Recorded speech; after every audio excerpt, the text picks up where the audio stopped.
किया गया है और अल्टीमेटली इन्होंने वो पैसा जो है वो मनी लंदन करते हुए यूनाइटेड किंगडम में पहुंचा दिया है। ये था जी एलिगेशन।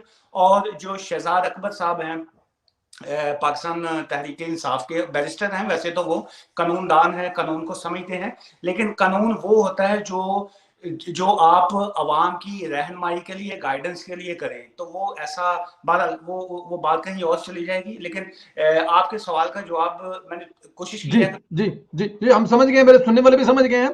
शहजाद अकबर साहब का जिक्र किया आपने। शहजाद अकबर साहब ने दावा किया है कि दरखास्त सिर्फ सुलेमान शहबाज के खिलाफ थी, इसमें क्या हकीकत है? अच्छा देखिए, शहजाद अकबर साहब जो हैं वो वैसे तो कानूनदान हैं, बैरिस्टर हैं, लेकिन वो बात ऐसी बात कर जाते हैं जिसपे हम लोग जो लीगल फैकल्टी के लोग हैं, हमें बात का थोड़ा सा हैरत भी होती है, थोड़ी सी मैं शर्म का लफ्ज तो नहीं बोलूंगा, फिर वो ज्यादा थोड़ा सख्त हो जाएगा। लेकिन वो शहजाद अकबर साहब को एज अ कानूनदान सबसे पहले कानून के मुताबिक काम करना चाहिए, कानून की रहनुमाई देनी चाहिए, गाइडेंस देनी चाहिए।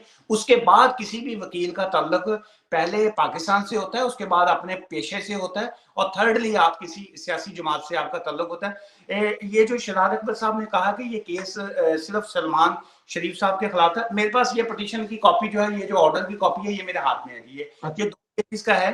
तो इसकी कॉपी मैंने वैसे शो शुरू होने से पहले जनाब को भी मैंने भेजी जी थी। तो जी इसमें क्लियरली जो दो नाम दिए गए थे, शहबाज शरीफ साहब का और सलमान शरीफ साहब का, ये इसमें किसी तरह की कोई दो राय है ही नहीं कि जी कि उसमें किसी का नाम था या नहीं था। अच्छा, वो ये, हाँ बिल्कुल, ये हमारे पास है, हम इसको भी अपने सुनने वालों को दिखा भी सकते हैं, जो आपने हमें भेजी थी इसमें। ये तो, लेकिन उनका ये दावा, क्योंकि शहजाद अकबर साहब सारे दावे ही कर रहे हैं, उन्होंने बस इसी तरह रखा है।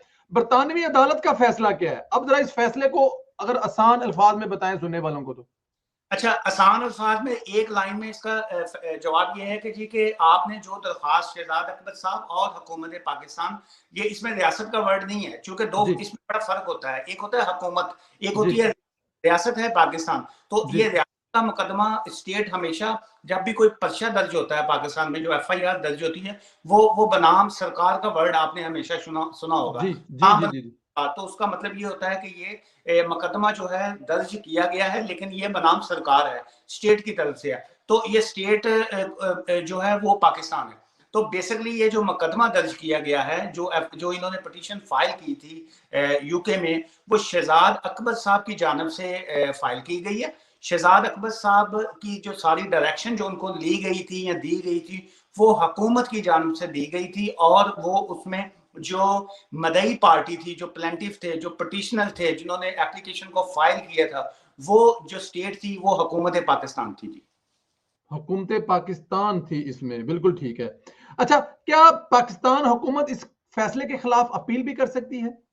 देखिए, इसमें मैं आपको, आपका जो पहला आपका पॉइंट था कि क्या उसमें जो इन्होंने जो केस फाइल किया वो जी उसकी कोई जो थी या नहीं, वो तो जो केस इन्होंने फाइल किया था वो किया था मनी लॉन्ड्रिंग का, कि जी जी के शहबाज शरीफ साहब ने करप्शन के जो पैसे हैं वो इन्होंने रखे हैं, और ये मनी लॉन्ड्रिंग के पैसे हैं और ये करप्शन है। इसमें तो क्लियरली इसमें एक लाइन का जवाब ये है कि यूनाइटेड किंगडम की कोर्ट्स ने उनको क्लीन चिट जो है वो दे दी है कि हमने इन्वेस्टिगेशन की है। और ये देखिए, ये इन्वेस्टिगेशन कोई प्राइवेट, कोई पाकिस्तान के किसी SHO ने या कोई इन्वेस्टिगेटर जो ऑफिसर है उसने नहीं की है। ये यूके नेशनल क्राइम एजेंसी जो है, NCA, यूनाइटेड किंगडम की सबसे जो पावरफुल एजेंसी है, ये वो है जिसका नाम है यूके नेशनल क्राइम एजेंसी। ये जी NCA ने इस केस की इन्वेस्टिगेशन की थी। और मैं देखने वालों को, सुनने वालों को ये बताऊं कि ये कोई रातों रात को फैसला नहीं आया।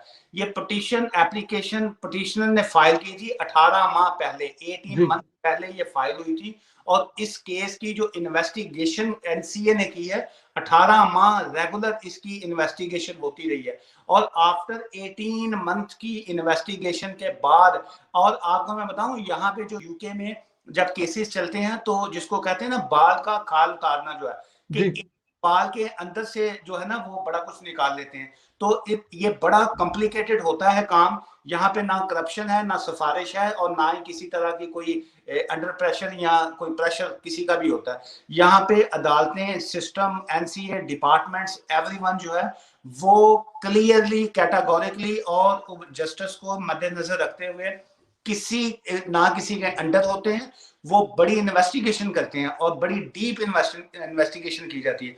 तो आफ्टर 18 मंथ की इन्वेस्टिगेशन के बाद उन्होंने केस का फैसला ये किया कि कोई मनी लॉन्ड्रिंग नहीं है, कोई करप्शन नहीं है। तो ये केस जो है ये बिल्कुल एक जो बेसलेस केस है और इस केस की कोई बेस है ही नहीं। और उन्होंने केस को खारिज किया है और शहबाज शरीफ साहब को, सलमान शहबाज को इस केस से मुकम्मल क्लीन चिट दी है। शहबाज को इससे मुकम्मल क्लीन चिट दी है। शहजाद अकबर साहब का जो ओहदा है वो वजीर आजम के मावन का है। उन्होंने स्टेट की पावर इस्तेमाल की और तहकीकात कराई, इस पर क्या कहेंगे आप? देखिए, कोई भी शख्स जो मामन भी होता है वो इंडिपेंडेंट कुछ नहीं कर सकता होता। वो एक बाकायदा एक रूल्स है, एक रेगुलेशंस है, एक सिस्टम है। उसमें होता क्या है कि जो हुकूमती अरकान होते हैं उसमें जो जिस बंदे को रिस्पॉन्सिबिलिटी मिलती है, लेट्स से शहजाद अकबर साहब ने भी इंडिपेंडेंटली अकेले कोई फैसला नहीं किया, उनका भी एक पैनल था।